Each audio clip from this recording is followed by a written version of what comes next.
La réponse, la question, pardon, d'après.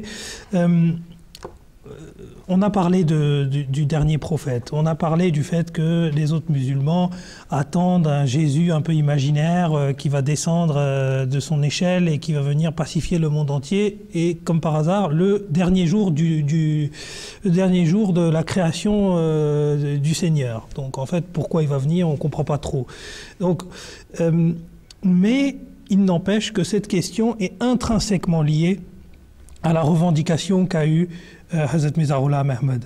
Alors comment on concilie tout ça pour les musulmans qui doivent être perdus en fait face à l'ensemble de ces choses?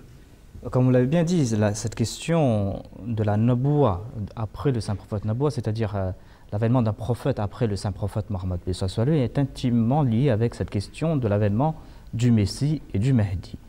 Donc logiquement, quelqu'un qui vient de la part de Dieu, qui a été envoyé par Dieu pour accomplir une mission, qui reçoit des révélations à l'instar du Messie et du Mahdi, il doit être automatiquement un prophète. Tous les musulmans acceptent ce fait que celui qui viendra, ce qu'ils croient que c'est Isa ibn Maryam, Jésus-Christ qui descendra du ciel, il était un prophète et quand il viendra, il doit être un prophète.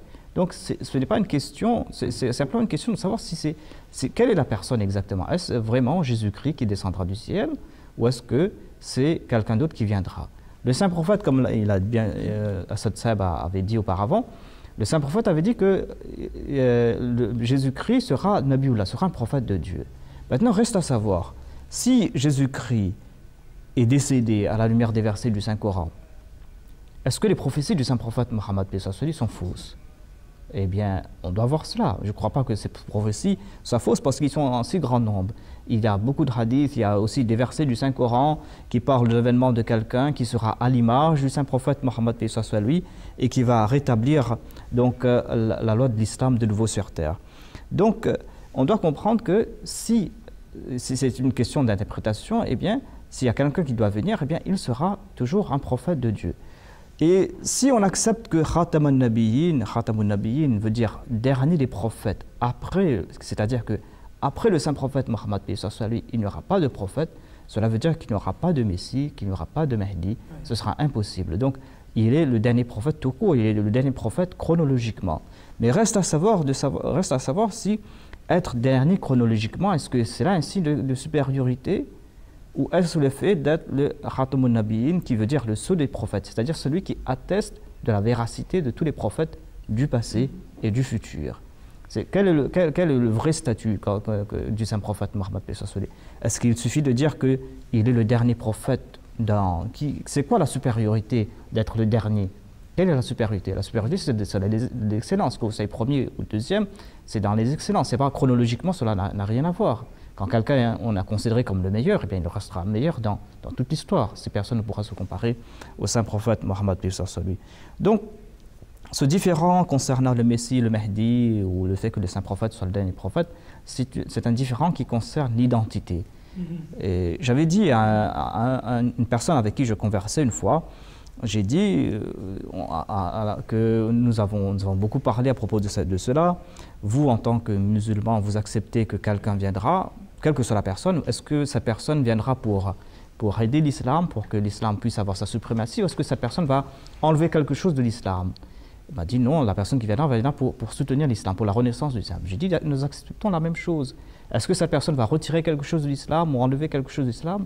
Il a dit non. J'ai dit nous aussi acceptons la même chose. Donc ce n'est qu'une question d'interprétation.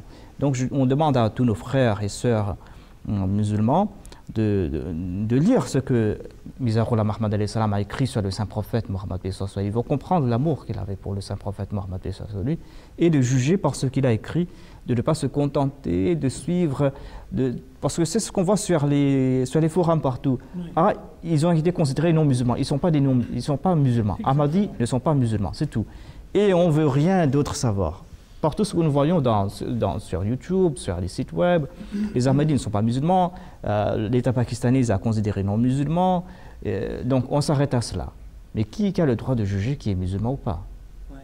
Alors, c'est vrai que sur tous les forums, pour rebondir sur ce que vous venez de dire, c'est vrai que dans tous les forums sur lesquels on peut aller, et même les messages que l'on reçoit, et Dieu sait que l'on en reçoit, ils sont parfois étranges, quoi. On est considéré comme étant le Satan, on est considéré comme étant le pire des ignorants.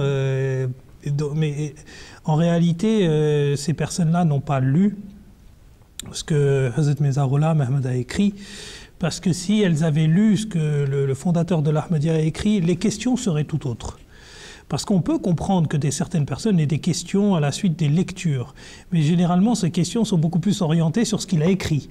Et pas des considérations générales et impersonnelles qui consistent simplement à pointer du doigt le fait qu'on est ou qu'on n'est pas musulman.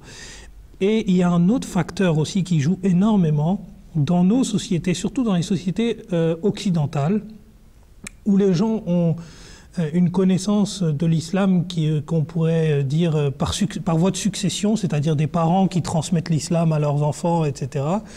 Et elles ont un besoin crucial d'aller se référer à un imam. Et elles vont aller voir l'imam du quartier qui va leur dire oui, bah eux, c'est des kafirs, c'est pas des musulmans. Et voilà, la personne ne va même pas chercher à aller plus loin.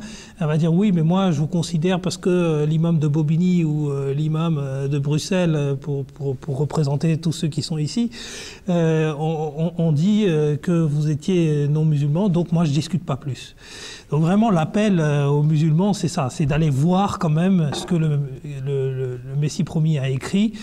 Et on voit que en fait c'était un prophète subordonné, que c'était un prophète qui aimait le saint prophète à l'extrême, et que on ne peut pas se dire, après avoir lu Hazrat Mirza Ghulam Ahmad, qu'il n'était pas musulman ou qu'il a eu une parole déplacée qui ferait qu'il n'était pas musulman. C'est impossible.